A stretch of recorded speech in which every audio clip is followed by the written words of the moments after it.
Y como lo anunciamos al inicio de este informativo, amigos, está ya con nosotros en nuestros estudios, es uno de nuestros primeros invitados presenciales luego de más de un año de pandemia. Pues como ustedes saben, la emisión de los noticieros ha sido vía remota, sea por teléfono o por Zoom.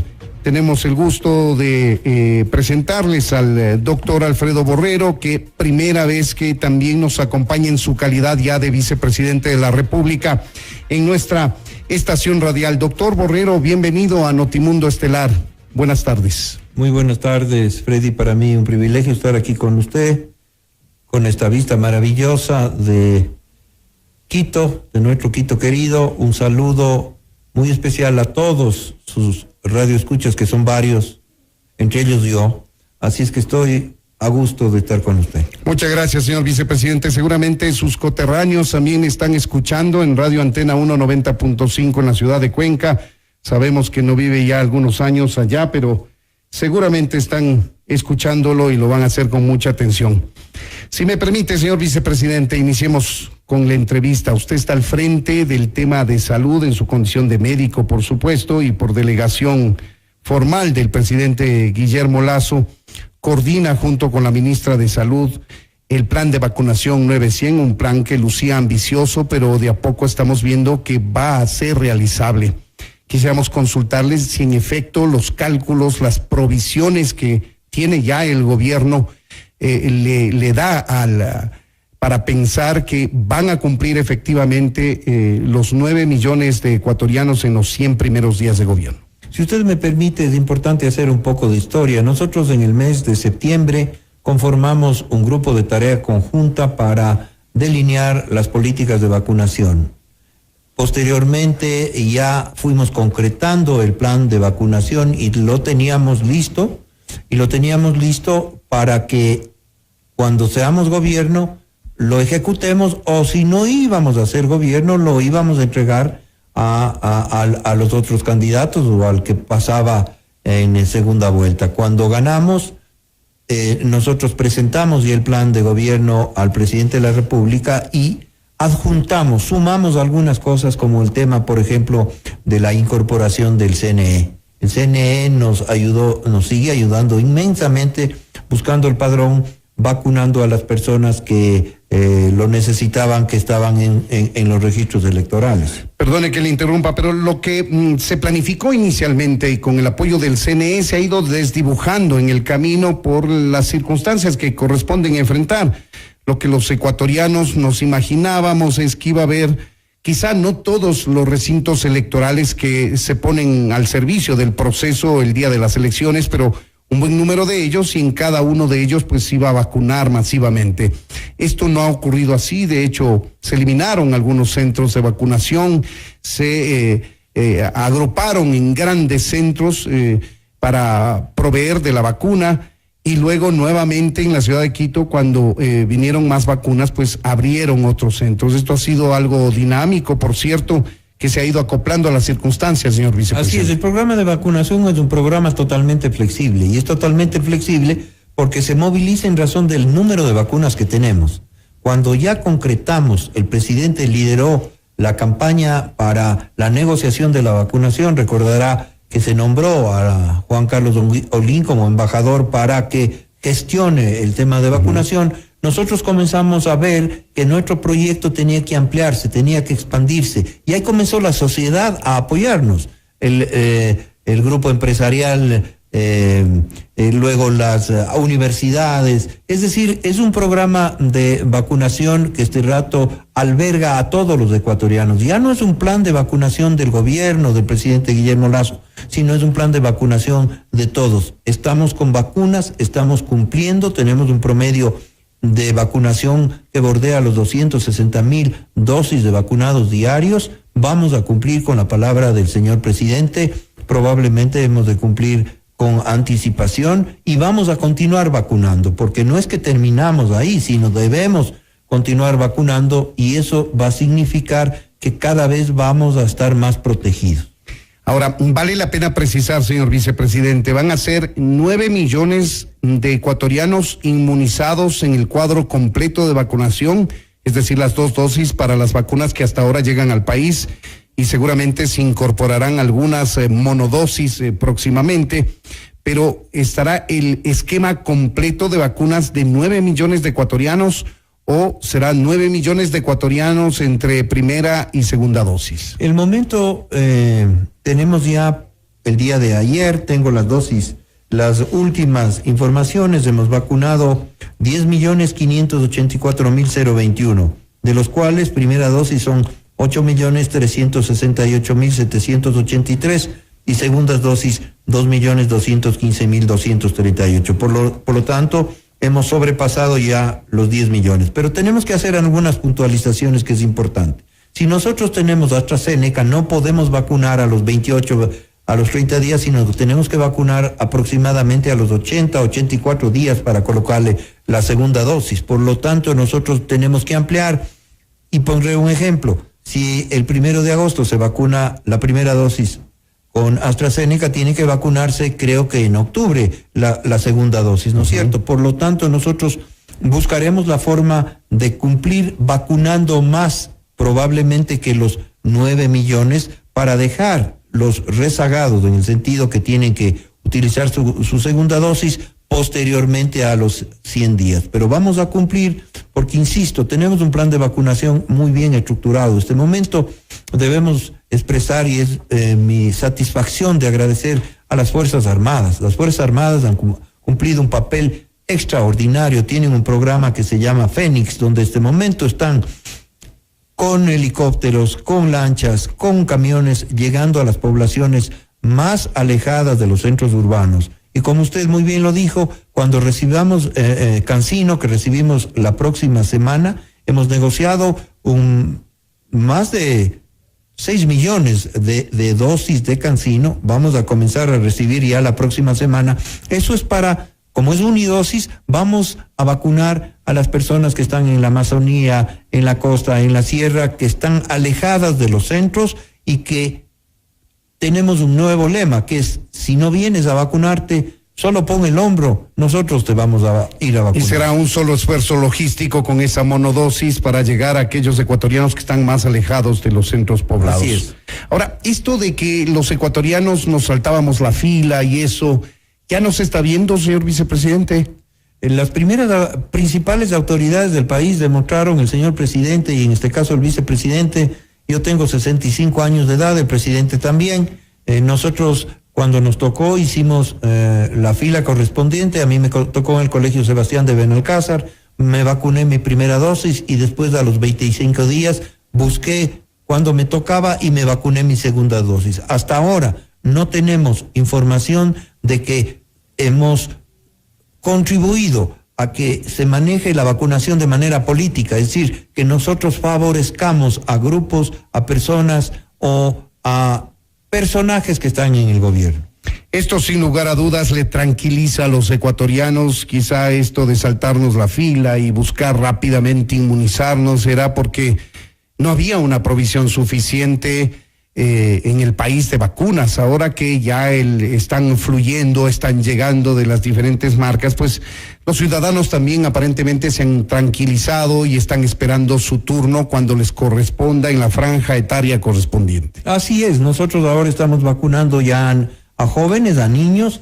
Recordemos que bajamos el grupo etario. Inicialmente nuestro programa comenzaba con 18 años, luego bajamos a 16 años y ahora estamos vacunando desde 12 años, es decir, probablemente luego necesitamos vacunar a niños pequeñitos, porque ya se está en investigación la validez de la vacunación. Y en este concepto, que creo que es importantísimo, nosotros hemos cumplido con no saltarnos la fila. Y veo noticias que a mí me llaman la atención. Por ejemplo, venden carnets de vacunación por $20 en internet, lo cual les pido de favor a los ciudadanos que no desperdicien los $20, porque la vacunación no nos cuesta un solo centavo y la vacuna nos aleja de la muerte y de la enfermedad. No nos mintamos nosotros mismos, porque eso me parece que es atentar contra mí y contra mi familia. Lamentablemente este tipo de cosas ocurren especialmente en América Latina, es feo decirlo y admitirlo, pero es la verdad.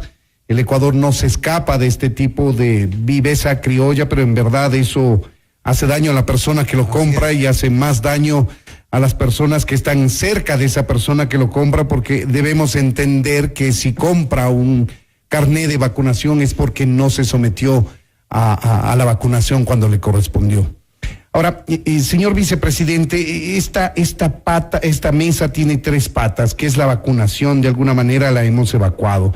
¿Qué pasa con el testeo? Que eso tiene que seguirse haciendo en el país, especialmente en los sectores donde hay una mayor concentración del virus, y nos hemos aparentemente olvidado. Los ecuatorianos ahora estamos concentrados en la vacunación y nos hemos descuidado del testeo. Así es, me gusta la pregunta, Freddy, porque eso me permite explicar que vacunarnos no implica que vamos a abandonar las costumbres que hasta ahora mantenemos, es decir, utilizar la mascarilla, el distanciamiento social y el lavado de manos. Paralelamente a esto, el manejo epidemiológico viene dado en cercar a la población, y al cercar a la población que tenemos sospechas, nosotros tenemos que comenzar a hacer o pruebas rápidas o pruebas PCRs. Este momento estamos en negociación y ya llegan aproximadamente 200,000 pruebas para PCR, lo cual va a significar que nosotros podamos ya aumentar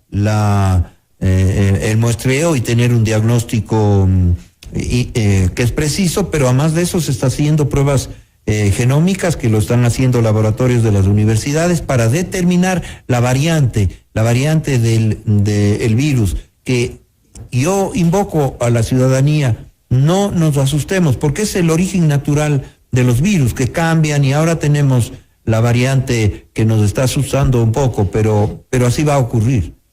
¿Para cuándo está prevista la llegada de estas 200,000 pruebas PCR? Nosotros esperamos que lleguen un grupo de pruebas antígenos que está ya negociado con la OPS, que nos llegan 100,000 en una fase inicial.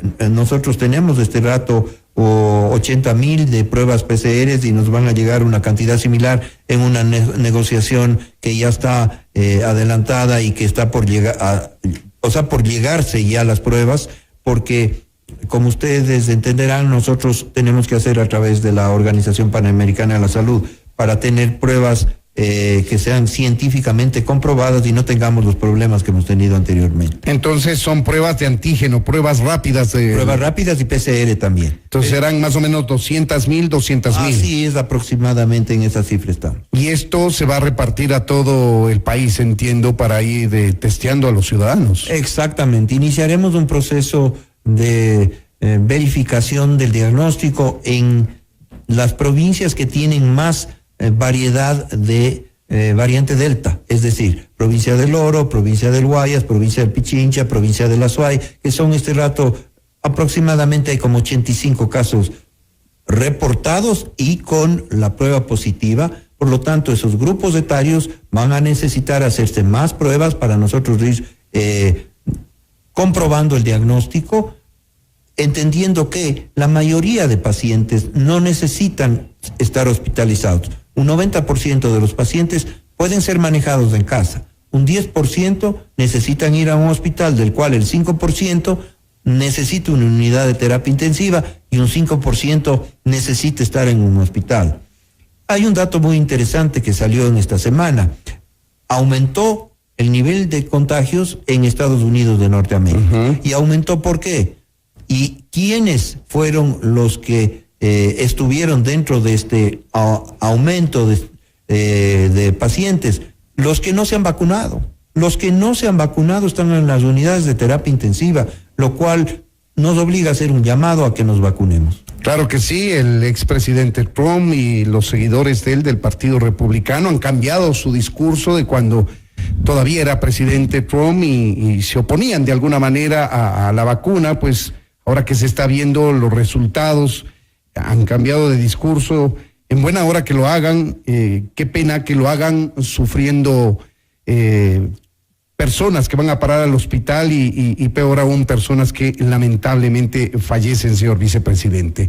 Yo le decía, esta es una mesa de 3 patas, y hablamos de la vacunación, hablamos del testeo también, hablemos de la hospitalización, de aquellos ecuatorianos que antes de que empiecen a llegar las dosis de vacunación en el país y aún después de que ya han llegado, lamentablemente van a parar a los hospitales y conocemos que todavía no hay una holgura, si usted quiere, en las UCIs. Las UCIs mayormente siguen destinadas a tratar a los pacientes con coronavirus, siguen postergándose el uso de UCIs para otro tipo de enfermedad. Usted como médico sabe que eso es necesario.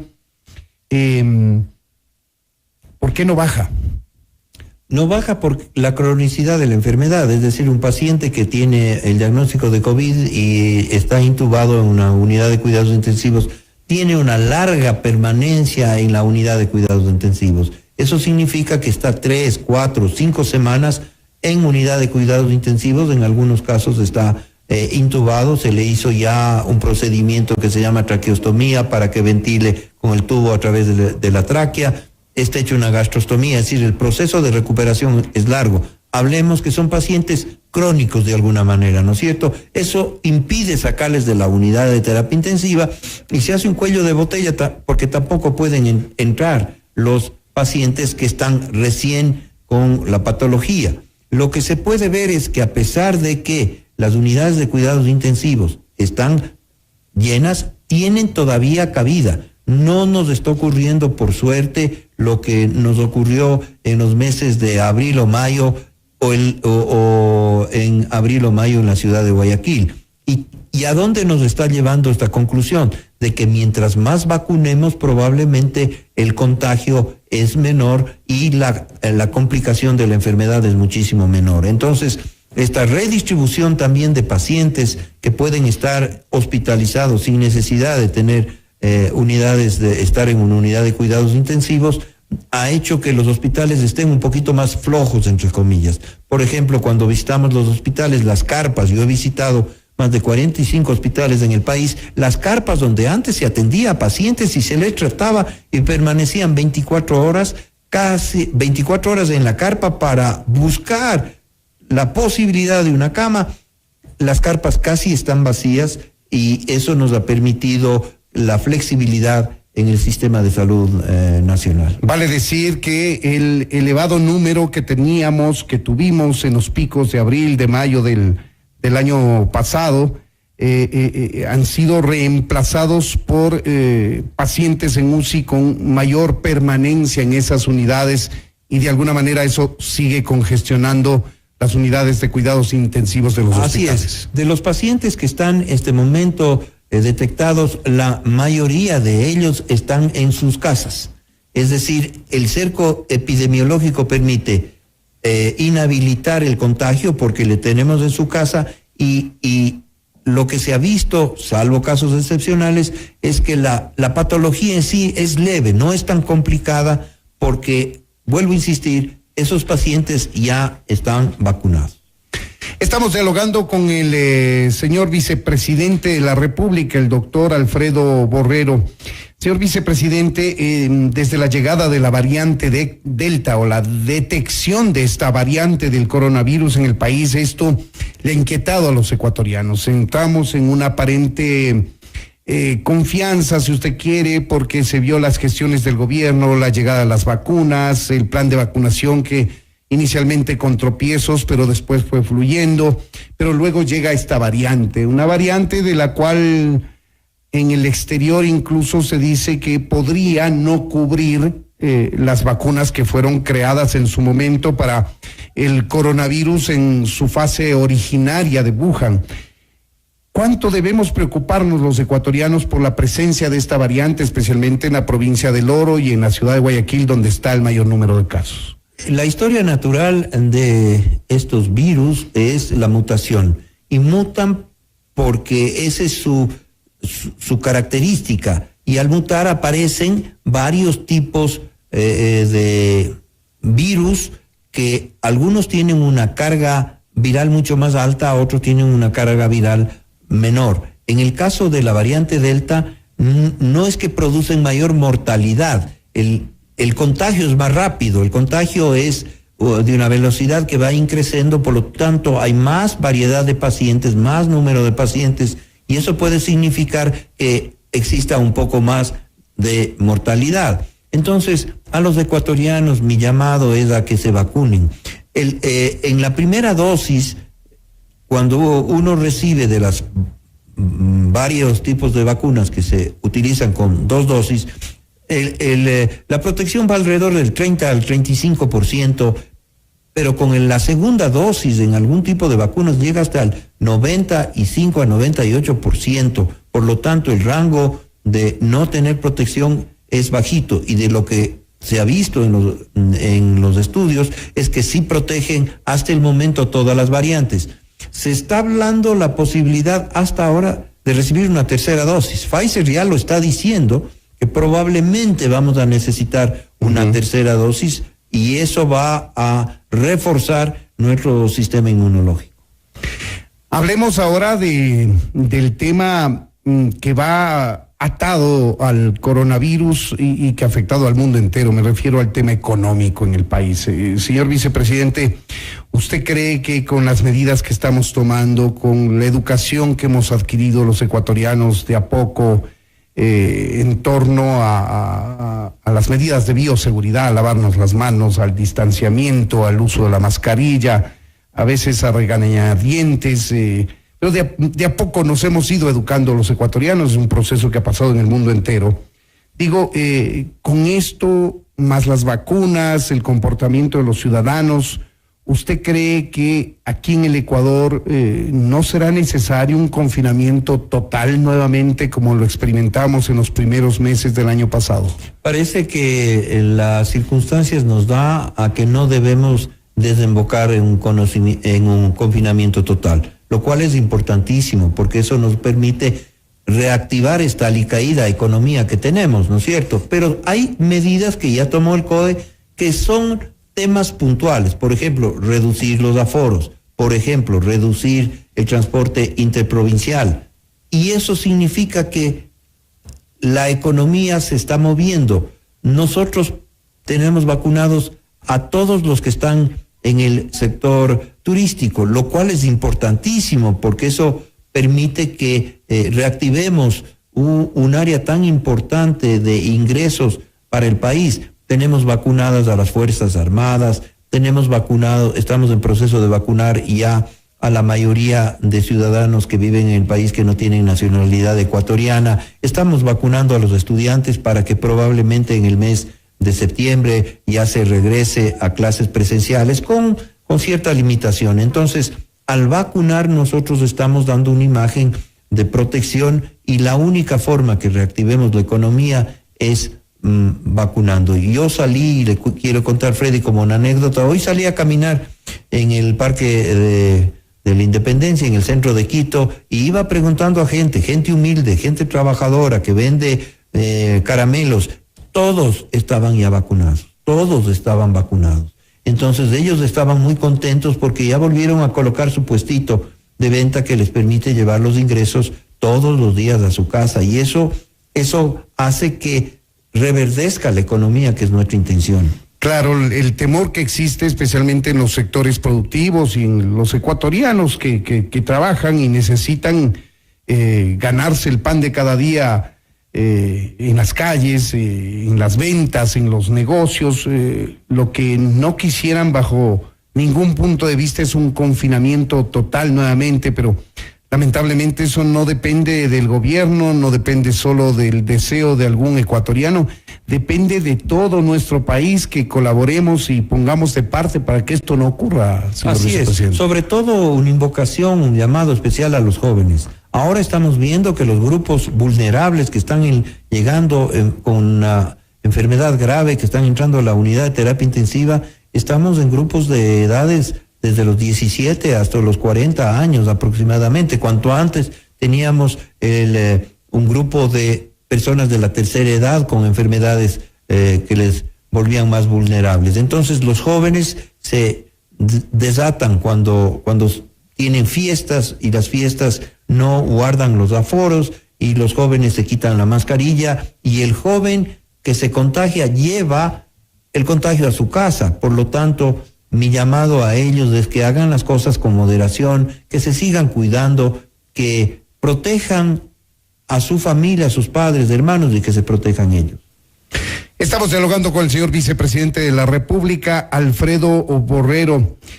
Doctor Borrero, vamos a hablar inmediatamente después de la pausa comercial sobre las visitas que usted ha realizado a no menos de 45 hospitales en el país, y de alguna manera usted ha ratificado el diagnóstico que por desgracia se lo vive de gobierno a gobierno, me refiero en años atrás. Quiero cerrar solamente este bloque consultándole cuánto le ha costado al país hasta el momento la inmunización de algo más de 10 millones de ecuatorianos entre primera y segunda dosis. Sí, nosotros debemos aclarar una cosa que es importantísima.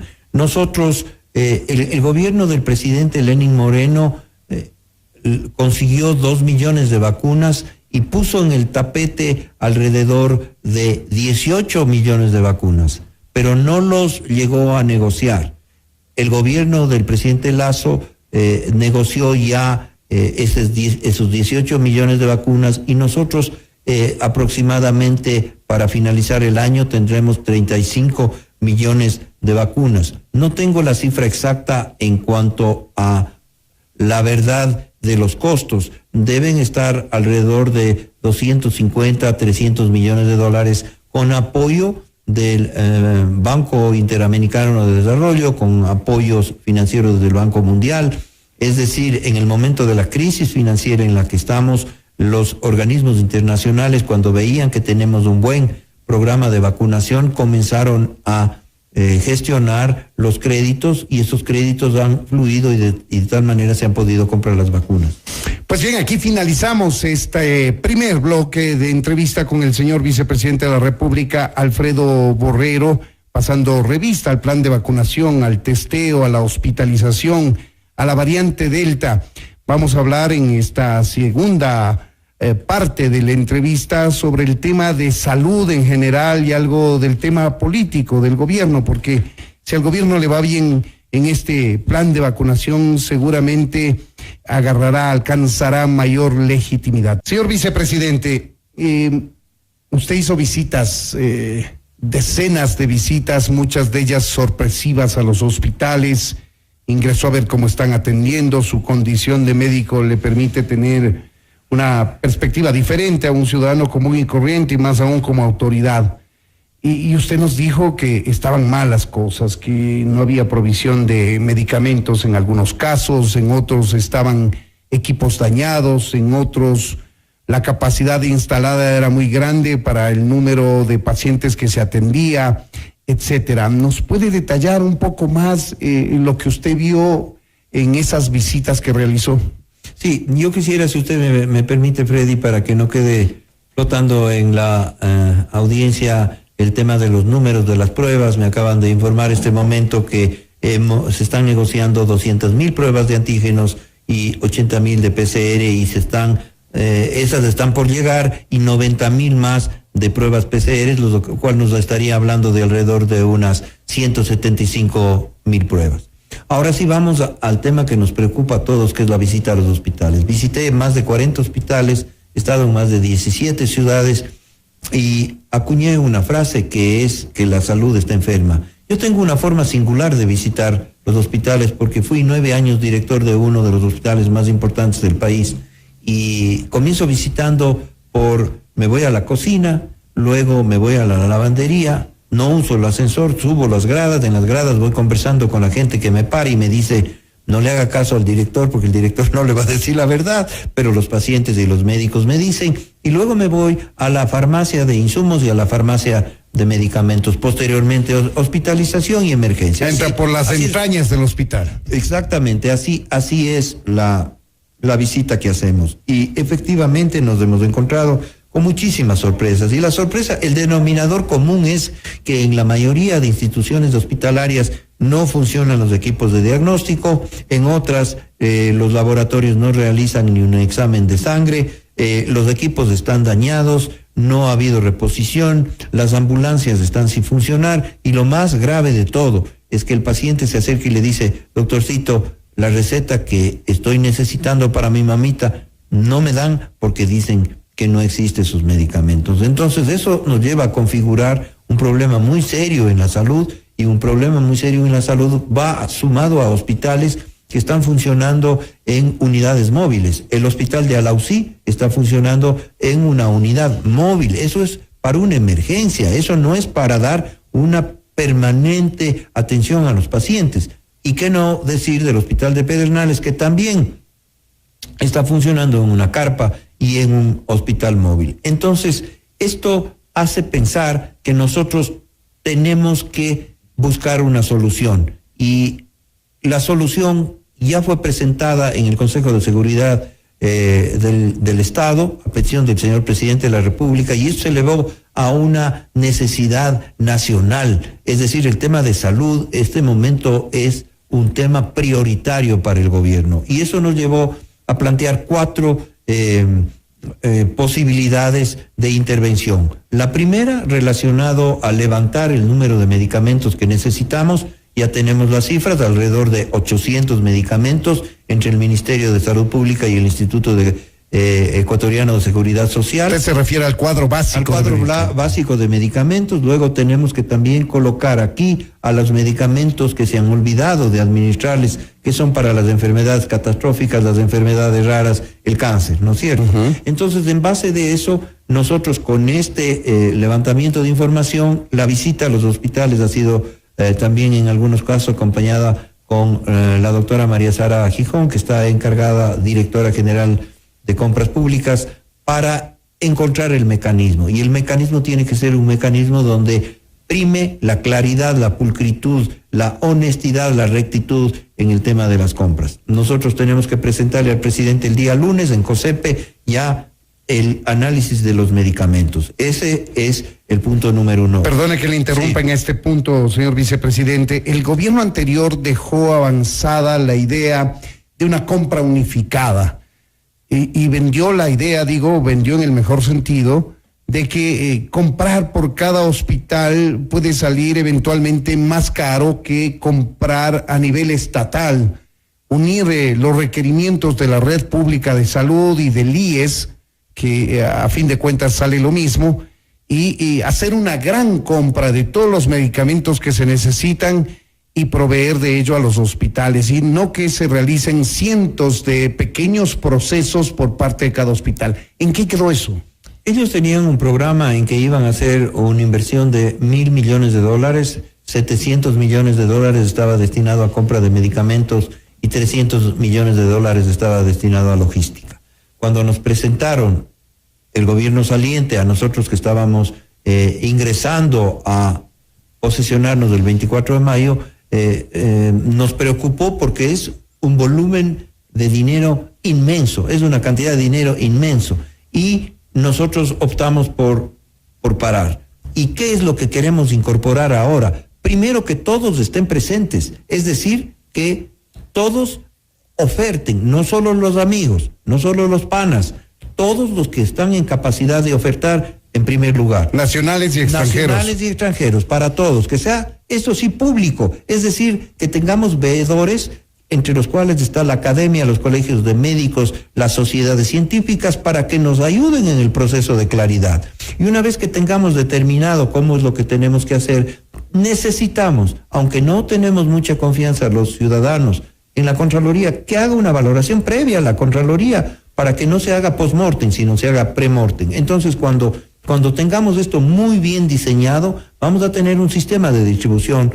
Desde luego que a veces la compra, no es lo mismo comprar 500 tabletas de paracetamol que comprar 50,000, ¿no es cierto? Pero nosotros tenemos que hacer la puja para, en primer lugar, conseguir medicamentos genéricos, de calidad y con los mejores precios. Una vez que tengamos este proceso absolutamente claro, nosotros tenemos una planificación de ver qué hacemos con las farmacias. ¿Qué hacemos con las farmacias? Las farmacias en los hospitales son de dos tipos: las farmacias hospitalarias y las farmacias de consulta externa. Nuestro objetivo final es que el paciente tenga el medicamento. Eso es lo que nosotros queremos. Estamos planteando varias opciones, nos hemos reunido con las farmacias, con los químicos farmacéuticos, estamos haciendo mesas de diálogo. Una de las opciones es, por ejemplo, a través de 2 herramientas tecnológicas que vamos a implementar: historia clínica electrónica, que va a estar en el chip de la cédula de identidad, más receta electrónica, donde usted va a ver la trazabilidad del medicamento. Es decir, le dimos a Freddy Paredes 50 tabletas de Lindormin y él recibió en tal farmacia porque él tiene esta enfermedad y tiene que volver a tomar esas pastillas en 3 meses, por poner un ejemplo, ¿no es cierto?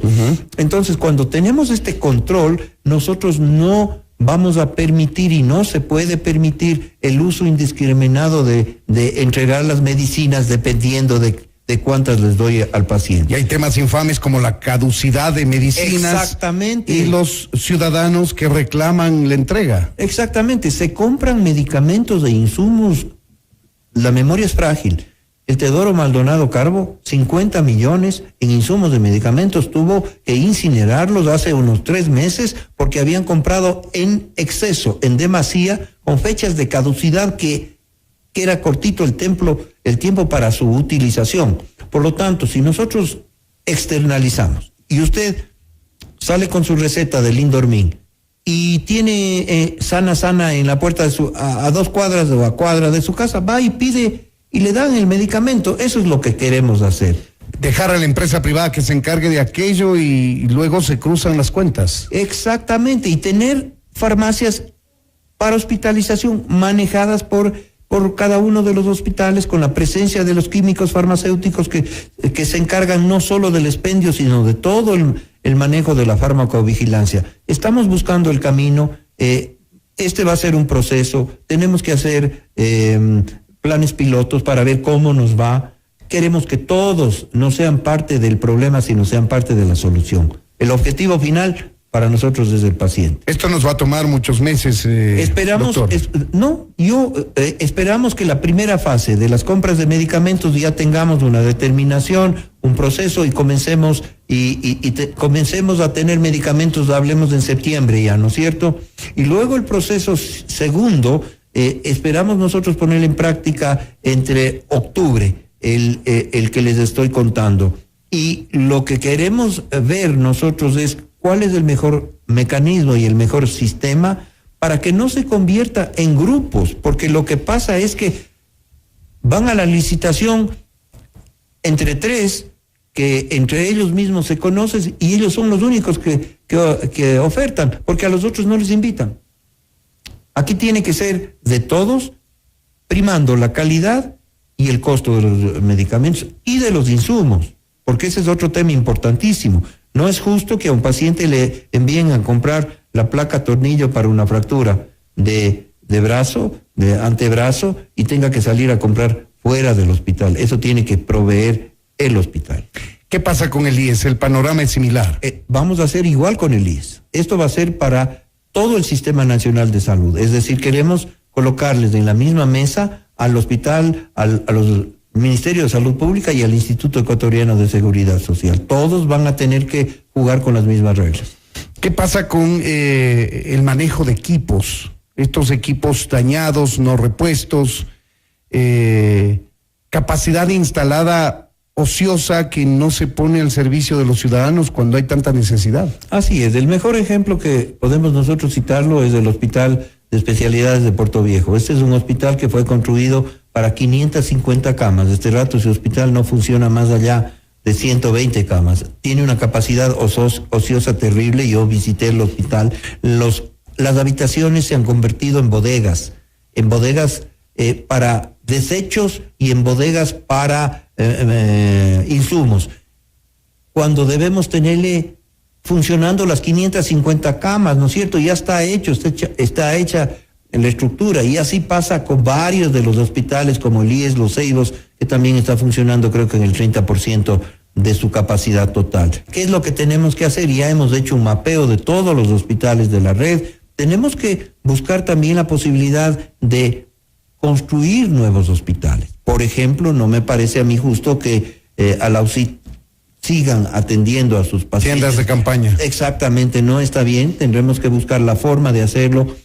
Está en planificación un hospital para Cayambe, un hospital del Instituto Ecuatoriano de Seguridad Social.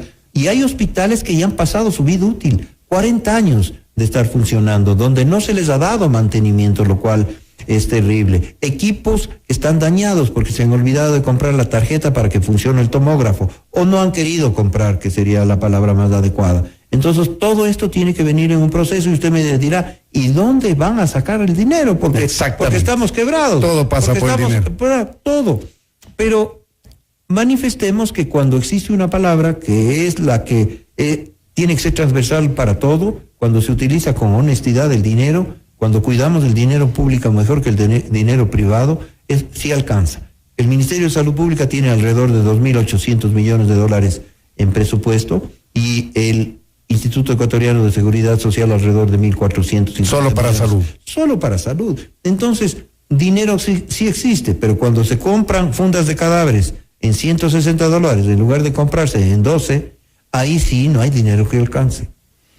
Señor vicepresidente, el tiempo se agota. Unos breves minutos nada más para hablar del tema político.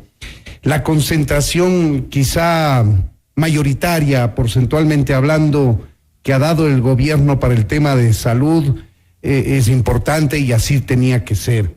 Se van a cumplir ya muy pronto los 100 días, espero, y todos los ecuatorianos esperamos que se cumpla la meta de 900 en buena hora. Pero, ¿qué más ha hecho el gobierno?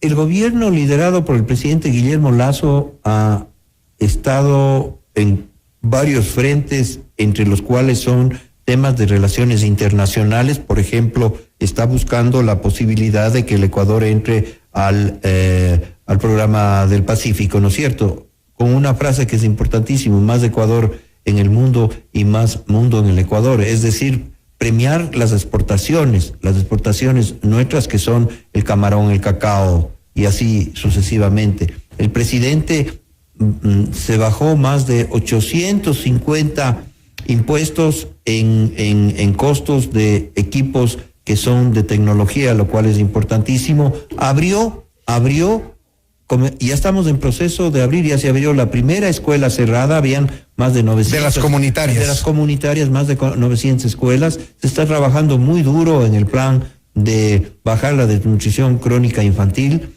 con varios proyectos. Se está dando el vaso de leche diario. Es decir, se está haciendo todo lo que se tiene que hacer y se prometió. Y aquí vamos a hacer un parangón. El presidente Lenín Moreno dijeron que no le han dejado la mesa servida. A nosotros creo que no nos han dejado ni la mesa. Entonces, eso es muy complicado porque las arcas fiscales están en cifras 000. El presidente está ya en el proyecto de petróleos y minas, que también es importantísimo para aumentar la producción petrolera y tengamos más ingresos en el Ecuador. ¿Cómo mira el tema de relación del Ejecutivo con la Asamblea, que es fundamental, el tema político, los apoyos que pueda conseguir el Ejecutivo en los proyectos de ley que deberá proponer más adelante para darle el rumbo al gobierno que ha prometido el presidente en su campaña? Así es, el algoritmo que se va a manejar es cumplir primero con el tema de la vacunación. Al cumplir con el tema de la vacunación, los ecuatorianos van a ver que somos un gobierno serio, que cumplimos lo que ofrecemos. Y luego vienen ya los grandes temas nacionales. Para los grandes temas nacionales tenemos que necesariamente contar con el apoyo de la Asamblea. Los señores asambleístas tienen que dejar a un lado sus intereses personales. No es un llamado de atención porque yo no soy el ministro de la política, yo soy un vicepresidente que está encargado de la salud. Pero creo que es el momento ya de sentarnos a conversar sobre los grandes problemas. Ellos llevan creo que 15 días más que el gobierno y siguen en pugnas. Exactamente 10 días más. Exacto, y siguen en pugnas internas. Creo que la señora presidenta de la Asamblea, la doctora Guadalupe Llori, tiene una excelente apertura para convocar a todos los grupos políticos en la Asamblea Nacional, y espero que eso lleve a buen fin, porque las leyes que se van a presentar son para beneficio de todos los ecuatorianos. ¿Cómo mira el funcionamiento de la justicia, que ha sido blanco de críticas, no necesariamente generalizadas, pero de varias autoridades en suma, especialmente contra jueces de primer nivel que sorprenden con fallos que tienen la lupa puesta de la opinión pública? Sí, llama la atención esta actuación que debemos sectorizar de algunos jueces, lo cual significa que la justicia también nos está debiendo, porque la señora fiscal trabaja intensamente, entrega las pruebas, llega a un juez, el juez dice que le libera de la acusación y generalmente lo que terminan es que los acusados están en la calle y libremente caminando por el país con visos muy prontos de salir del país. Entonces, cuando se metió la mano a la justicia, que fue un hecho totalmente criticable, el concepto del presidente, que es el concepto que todos le seguimos, es que tiene que ser una justicia absolutamente independiente, pero la justicia también nos está debiendo a los ecuatorianos. Un mensaje final, señor vicepresidente, luego de concluir este diálogo un tanto apretado, porque el tiempo siempre nos impide hacerlo. Te quiero agradecer muchísimo, Freddy, por ser una entrevista en vivo. Me ha encantado conversar con usted, y a los ecuatorianos quisiera decirles que pongamos el hombro todos, pongamos el hombro para que nos vacunen y pongamos el hombro para promover la vacunación. Por favor, hagamos esto un interés nacional, vacunémonos y vamos a mejorar así la economía, vamos a volver a sonreír, vamos a poder ir al estadio, vamos a podernos tomar una cerveza con los amigos. Ese es el camino que quisiera. Ojalá y vuelvan pronto esos tiempos que compartíamos los ecuatorianos. Queremos agradecerle, señor vicepresidente Alfredo Borrero, por habernos atendido una entrevista de algo más de 30 minutos que nos ha permitido pasar revista a algunos temas de su competencia fundamentalmente. Muchas gracias. Muchísimas gracias. Esto es Notimundo, amigos, siempre bien informados.